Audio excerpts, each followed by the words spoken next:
Black Sheep. Episode 8: The Rise of the Unapologetic Soul. Earth Angel, here's the truth. They underestimated you, but now they can't stop watching. Have you ever felt like the world had you under a microscope, waiting, hoping, even praying for your downfall? Like no matter what you did, it was never enough for the critics, the doubters, the haters. Let me tell you a story. There was a young woman named Elelliana. She was pure hearted, bright eyed, and full of dreams. But every time she tried to rise, someone would throw dirt on her name. Teachers told her she wasn't smart enough.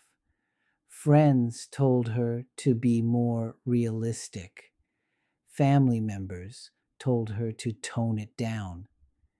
She started shrinking just to fit into their expectations. But one day, she looked in the mirror and said, "Enough is enough." She stopped explaining herself. She stopped asking for permission. She stopped trying to please people who were never going to clap anyway. And from that moment on, her life changed dramatically, divinely. Earth Angel, you were not born to beg for validation. You were born to become the validation. So, how do you silence the critics? How do you rise from the ashes of their opinions and step fully into your divine authority? What is the spiritual shift that gives you back your voice, your energy, your light? As Eleanor Roosevelt once said, no one can make you feel inferior without your consent. And today, Earth Angel, you revoke every ounce of consent you ever gave to their judgment. This isn't just motivation, it's a spiritual awakening, it's a revival. You're not here just to feel better.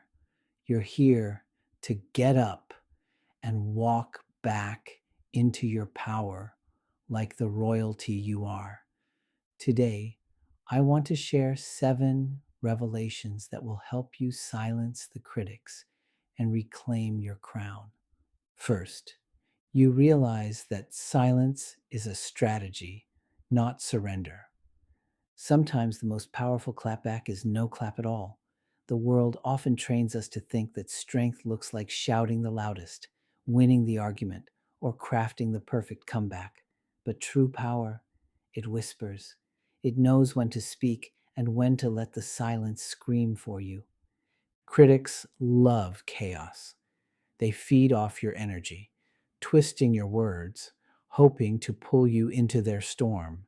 They want you loud, reactive, spiraling, because a reaction means they still hold a thread of control over your spirit.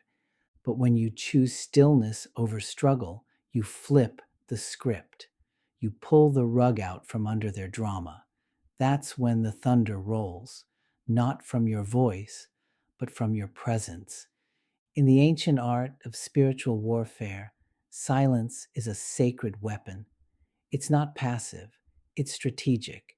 Defending yourself to people committed to misunderstanding you is a spiritual drain. In that quiet, you find clarity. In that pause, you find power. You rise above the noise, and that unnerves them. Your silence isn't weakness, it's sacred. It's you choosing to rise higher, choosing to vibrate beyond the reach of chaos. You become the storm they can't predict, the quiet thunder that rolls through the ruins and rebuilds glory. Second, you stopped shrinking to make others comfortable. Let's get one thing clear. Your light was never too much. The problem was never your radiance, but the smallness of the minds around you. You dimmed your brilliance, hoping to fit into rooms that couldn't hold your energy. That wasn't humility, it was survival. But survival isn't your purpose. You were not made to blend into the background like wallpaper. You were born to illuminate paths, challenge norms, and awaken sleeping spirits. Every time you chose to play small, you weren't just denying yourself, you were withholding a divine spark this world desperately needed.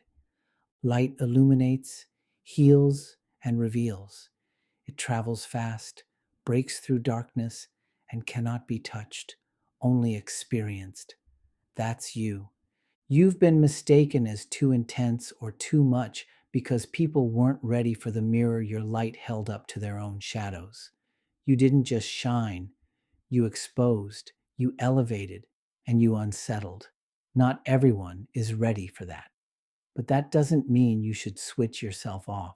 Now look at you, awakening, no longer walking with your head down. You've remembered who you are, not some accident or afterthought, but a divine creation, a spiritual being having a human experience, handcrafted with sacred precision by the Most High. With that remembrance comes responsibility. Earth angels aren't just cute phrases, they're spiritual warriors. You're encoded with gifts that are meant to ripple outward: intuition, healing, discernment, vision. These aren't hobbies, they're assignments. When you finally stopped apologizing for your existence, the critics fell silent. Not because they approved, but because your truth roared louder than their doubts. Let them squint. Let them sit in the discomfort of their own unreadiness. Your light is not up for negotiation. You're not here to make darkness comfortable. You're here to end it. And in choosing to shine, you unconsciously give others permission to rise. You become a lighthouse, not a spotlight. You don't shine on people, you shine the way forward. No, Earth Angel, you're not too much. You're exactly enough for those who are ready to walk out of the dark and finally see. Third, you rewrote the narrative in your mind. Before you silenced the critics, you had to confront the loudest, most persistent voice of all, the one inside your own head. That voice didn't just whisper insecurities, it echoed with the power of every rejection, every failure, every harsh word you ever internalized. You're not good enough. Who do you think you are? It didn't always speak in full sentences, sometimes just feelings, memories, sensations lodged in your nervous system like thorns. It was a loop of doubt spun from childhood wounds, societal expectations, and fear dressed up as logic. But something inside you, something ancient, maybe even divine, refused to let that voice have the final word. You made a radical decision to become the author of your own story. You took the pen back from the hands of critics, family projections, broken relationships, and the pressure of conformity. That act alone was revolutionary. Psychologists call it self authorship, the ability to construct your own meaning, identity, and purpose, especially after you've spent years living under borrowed scripts. Once you began to rewrite your narrative, the plot shifted. Every rejection wasn't a period, it was a comma. Every detour wasn't a dead end, it was divine redirection. You didn't just endure criticism, you turned it into fuel. You discovered that your inner dialogue is the script your life performs. So you flipped the script. You spoke life into your bones, power into your dreams, and identity into your soul. You said, I am chosen. I am powerful. I am rising. And your spirit rose to meet those words. With every truth you spoke, the lies began to lose their grip. As your mind healed, your reality changed. That's transformation. That's the magic of becoming who you were always meant to be. Fourth, you chose healing over hustling. Let's talk about the quiet revolution that happens inside when you stop hustling for external validation and start honoring your internal value. For so long, You might have felt like life was a stage and you were stuck in a never ending audition, performing for love, for likes, for a seat at tables that weren't even built with you in mind. But there comes a point, usually after burnout, heartbreak, or spiritual awakening, where you just can't do it anymore. Instead of performing, you start pausing. Healing begins not when everything is perfect, but when you stop pretending it is. When you stop hustling for love and start resting in love, everything changes. You find joy in the silence instead of the spotlight.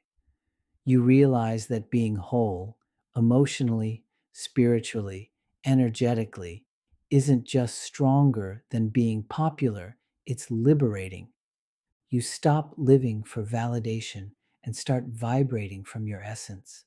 And what's wild, the critics, those voices that once thrived off your insecurity, go silent.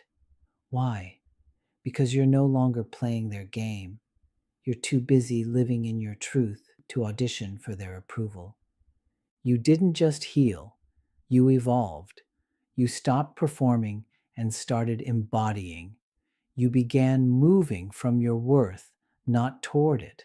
You stopped running and got rooted like a tree planted by living water. That kind of peace is potent. It unsettles the performative world because it can't be bought, imitated, or faked. And yes, it's intimidating to those still enslaved by applause, but not to you.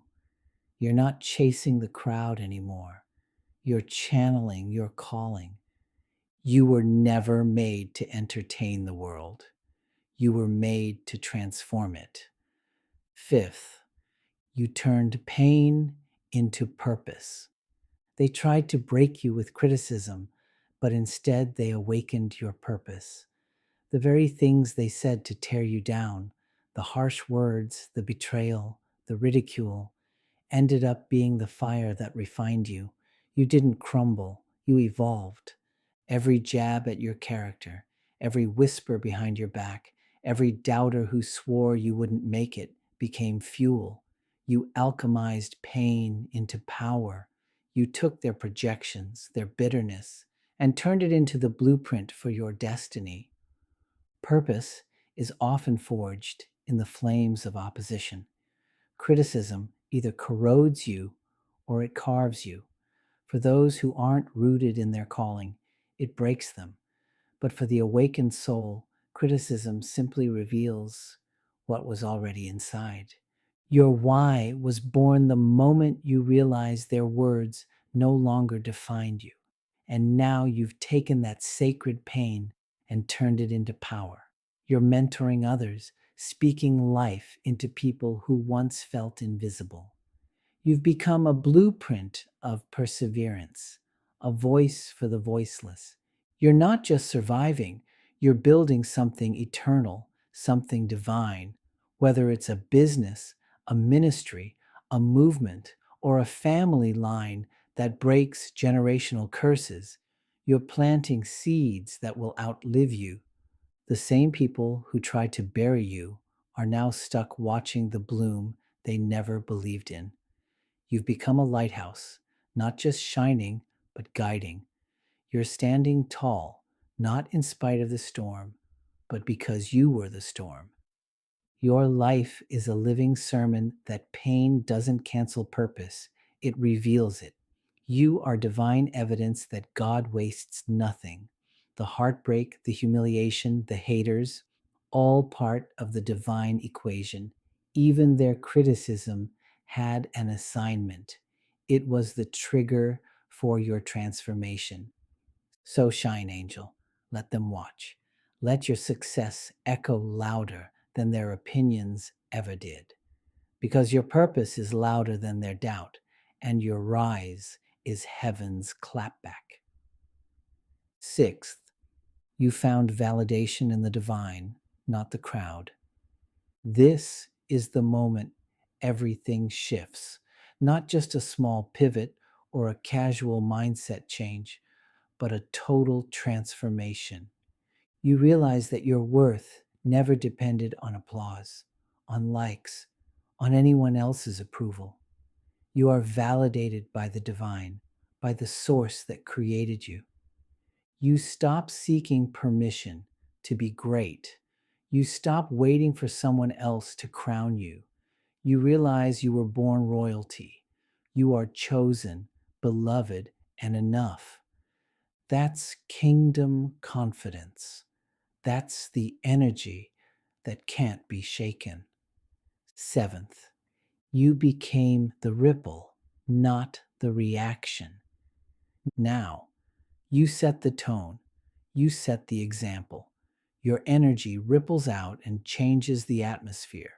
You don't react to the world. You create it. You walk into rooms and shift the frequency. You speak life. You radiate peace. And you move with intention. You are the living proof that when you align with your highest calling, miracles become commonplace. Your life is the evidence that God wastes nothing, not the heartbreak, not the haters, not the hard seasons. Everything is used for your elevation. Earth Angel, this is your moment. Let your boldness speak out loud. Let your light shine without apology. You are not here to beg for validation. You are here to become it. You are chosen. You are powerful. You are rising. Thank you for joining me for this episode of Black Sheep. Remember, your rise is heaven's clapback. Walk in your purpose, live boldly, and let your light lead the way. Until next time, I'm Queen Day. You are chosen. You are powerful. You are rising.